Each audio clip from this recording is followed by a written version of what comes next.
लोकनेता YouTube चॅनलमध्ये आपणा सर्वांचं स्वागत आहे। बंधू आणि भगिनींनो, डॉक्टर भीमराव यशवंत आंबेडकर हे नाशिकला जात असताना एका हॉटेलमध्ये त्यांना आपल्या भीम अनुयायांनी घेऊन गेले आणि ते हॉटेल इतकं महत्त्वपूर्ण आहे की त्यांनाही त्या हॉटेलची माहिती द्यावीशी वाटली आणि त्यांनी हा व्हिडिओ बनवला।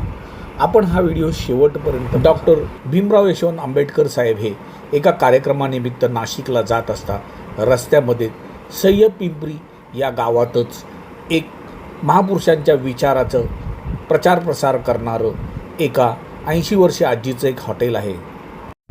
ज्या मातेचं नाव भीमाई आहे, तिचं वय 80 आहे आणि ती लोकांची पोटाची भूक भागविण्यासाठी एक हॉटेल तिने चालवत आहे। त्या हॉटेलमध्ये येणाऱ्या जाणाऱ्या लोकांची भूक भागविण्याबरोबरच ती त्यांना ज्ञान देण्याबरोबरच महापुरुषांच्या विचाराचा प्रचार प्रसार करण्याचंही कार्य करत आहे।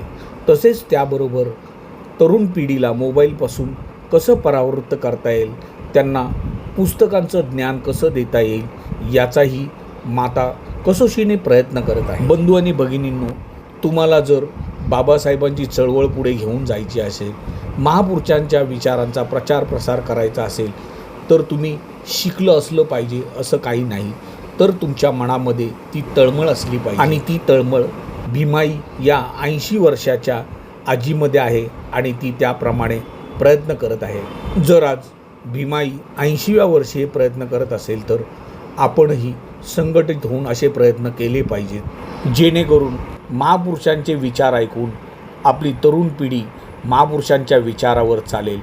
हा महत्त्वपूर्ण व्हिडिओ जास्तीत जास्त लोकांना फॉरवर्ड करा।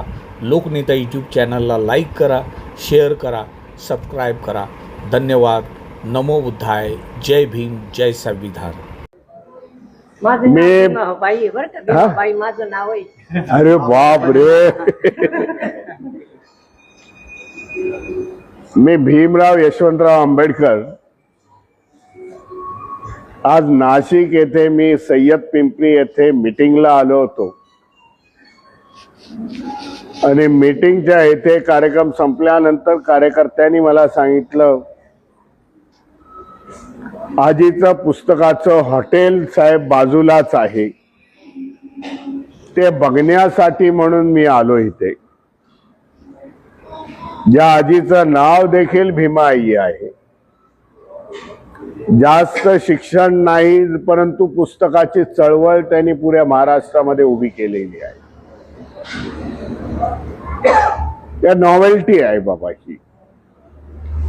जेवणाबरोबरही पुस्तकं चाळा आणि नवीन पिढीला मोबाईलच्या संस्कृतीमध्ये बाहेर येऊन पुस्तकामध्ये डोकवा, हा संदेश आजीबाई वयाच्या 80व्या वर्षी देखील देत आहे। मी त्यांचं अभिनंदन करेन। मी ते बोलत असताना त्यांनी बाबासाहेबांचं कोट केलं। त्या काळामध्ये बाबासाहेब म्हटले होते, सर्व समाजाला उद्देशून जर तुमच्याकडे 2 रुपये असतील तर 1 रुपयाची भाजी भाकरी खा आणि 1 रुपया पुस्तकांसाठी वापरा, जेणेकरून आपली मुलं त्याच्यातून शिकतील। हा संदेश त्या आजच्या काळामध्ये देखील देतायत लोकांना। मी त्यांचं मनपूर्वक अभिनंदन करतो बाबा। जे कोणाला सुचलं नाही त्या प्रकारचं तुम्ही ही पुस्तकांची चळवळ हॉटेलच्या माध्यमामधून सुरुवात केली। लोकांना अर्जावून सांगेन की ह्या हॉटेलला व्हिजिट करा बाबा, तुम्ही आजूबाजूचे असतील। पोट भरून चालणार नाही, पण पुस्तकाच्या माध्यमातून ज्ञानाची भूक देखील तुम्हाला भागवावी लागेल, तरच समाज प्रबुद्ध निघेल। हा संदेश आज देखील आजीबाई देत आहेत। मी त्यांचं हार्दिक स्वागत आणि अभिनंदन करतो। जय भीम।